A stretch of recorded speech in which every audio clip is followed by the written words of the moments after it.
और लेकिन मैं दसदा चलां कि काफ़ी सारे दोस्त ने शायद वो परेशान ने, उन्हां दे हालात नहीं ठीक। जिस तरह पूरी दुनिया के हालात ख़राब ने, यकीनन हर बंदे दे उहदे तो मुतासर होया। महंगाई पूरी दुनिया 'च है, लेकिन काफ़ी सारे दोस्त जिहड़े ने वो साडे नाल साडा साथ छड़ गए ने। लेकिन मैं उन्होंने इल्तजा करांगा, रिक्वेस्ट करांगा। और अज दी वीडियो करन दा मेरा मतलब है वे कि यार साडे नाल जिहड़े लोग ऐ ते वो लोग ने जिहड़े बस दफ़ा तुहानूं नज़र नहीं आंदे।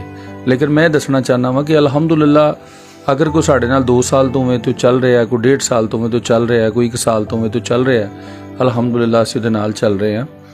लेकिन फिर मैं कोई 3-4 महीने बाद अगर वीडियो एक ला दिना वा तो उसका मतलब यही होंदा है कि लोगों को पता रहे कि यार वो सिलसिला चल रहा है। कुछ ऐसे भी पर्दे के पिछे लोग ने जिन्हां दा सिलसिला जिहड़ा है। तो मैं अपने भाइयों को इल्तजा करांगा और रिक्वेस्ट करांगा कि इस तरह के जिहड़े मुस्तहिक हकदार वो लोग ने वो साडे नाल ने।